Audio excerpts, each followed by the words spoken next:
Ladies and gentlemen, welcome to Poland Daily History. Today we dive deep into the history of the Polish nobility. The Polish nobility makes a very interesting case as they were more numerous and enjoy more political power than their European counterparts. They even managed to start a political system based on elective monarchy. Today, we will talk to our special guest, Jan Dąbrowski, a philosopher and a member of the Polish nobility. The Second World War is a very catastrophic event for the Poles and especially the noble class. I was wondering to what degree did they suffer and what are the effects? Well, in 1939 we had war not only with Germany but with Soviet Russia. Right. It started on the 1st of September and with Soviet Russia on the 17th of September. Mm-hmm. And Poland was divided in consequence of Pact Hitler-Stalin, mm-hmm. Called as well Pact Ribbentrop-Molotov. Signed just before, at the end of month of August, just before the 1st September. And Poland was divided into three parts, because one part was incorporated into Germany, mm-hmm. in Reich, in Dritte Reich, in Third Reich, yes. Mm-hmm. The central part, Germans created a Generalgouvernement with capital in Krakow, and the governor was Dr. Frank, mm-hmm.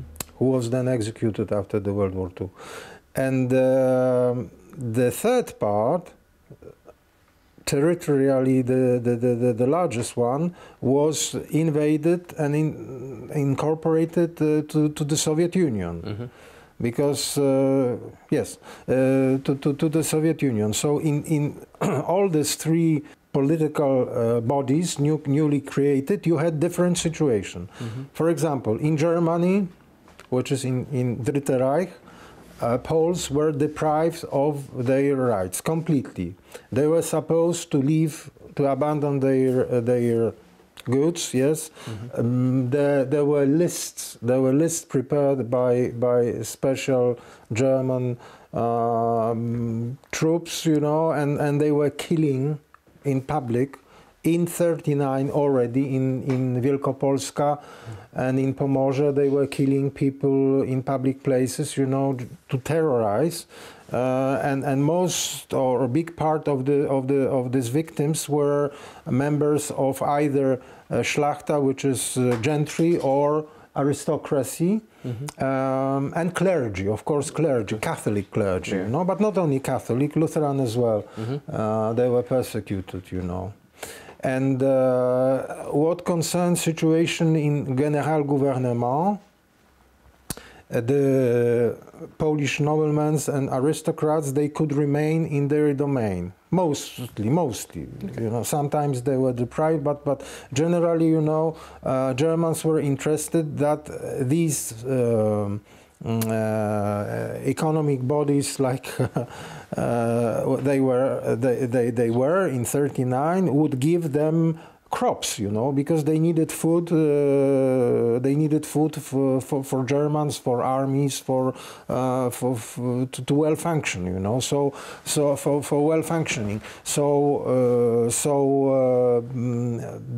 That part of Generalgouvernement was relatively well off. I mean, there were contribution, like everywhere in the world where you have big army occupying your country, but it was functioning. On the eastern part of Poland, it was a massacre, you know, because Bolsheviks, they chased out, they were killing, they were raping, you know, there was slaughter, and there were no rights at all, you know, for those people. They were the enemy of the people, so they were worse than the worst, you know. And this is how I can describe in 2 or 3 words these differences in situation and status of Polish name and aristocrats, you know. So they suffered a lot. In 1944, the Soviet Red Army returned to Poland, and with it, the communist terror machine. The Polish nobility was one of the spheres of society that was hit the hardest as communists started implementing the ideology of class struggle. After the Second World War, the Soviet Red Army occupied Poland and implemented the communist system.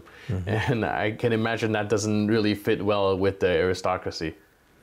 Well, it didn't fit well, not even with aristocracy, but with noblemen, with gentry, with workers, with peasants, you know, because mostly 90% or 95 or whatever, almost the whole nation didn't like it, you know, because we, before the World War II, we have very small communist party, you know, not big one, not like in Czechoslovakia, for example, where a communist party in Czechoslovakia was strong, had a natural support, you know.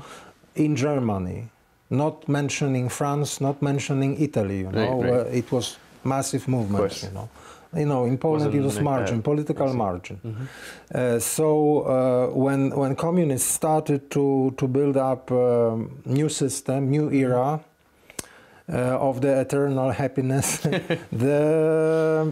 what they did was that they nationalized industry, the whole industry by decree, and they sequestrated, they nationalized the land, the estates, you know. Everything over 50 hectares, and in the northern and western territories over 100 hectares was confiscated? Was confiscated.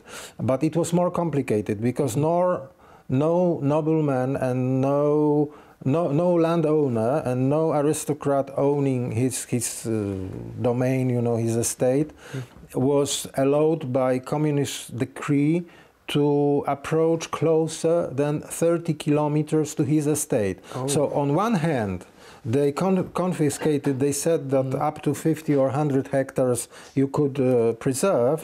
On other hand, at the same time you had law persecuting you, forbidding you, you know, making, putting you in a position of a completely inferior, you know, in the social stratification. So you were losing from one day to another sources of existence. It was difficult to survive, you know. The ones, I must admit that the ones who signed special documents could receive kind of financial reward, you know, at a level of very small workers' wage or monthly payment, you know, for workers or farmers, you know. So if because there were some people who signed, some members of this, let's say, upper classes who signed those documents in 40s, and they were receiving for a couple of years after the World War II a kind of in zlotys, you know, kind of a reward, financial reward, but it was just enough to buy bread and bread, milk, you know, some grease or some a little bit of meat to survive, you know. It was not the money who were allowing you to live normally, you know. No. Right.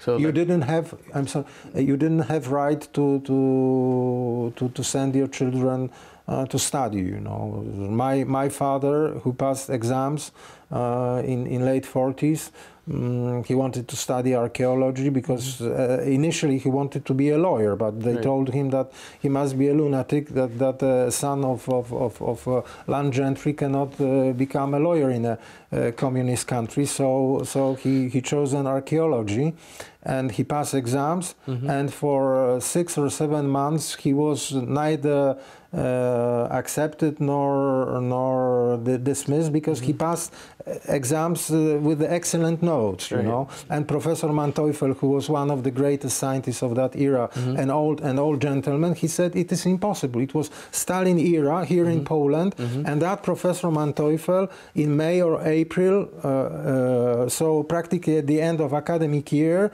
he forced, you know, the authority at University of Warsaw that my father would study, however, this archaeology.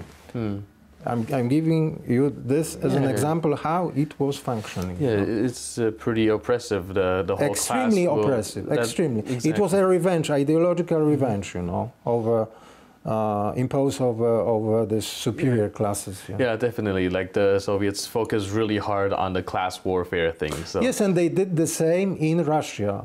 They were lunatics. They were mad, you know, because they were destroying the objects of arts, the goods they had. You know, they were burning down. It was a madness, complete madness.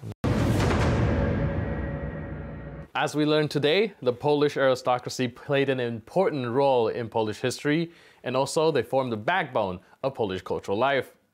That's it for today. I'm your host, Benjamin Lee. I'll see you next time on Poland Daily History.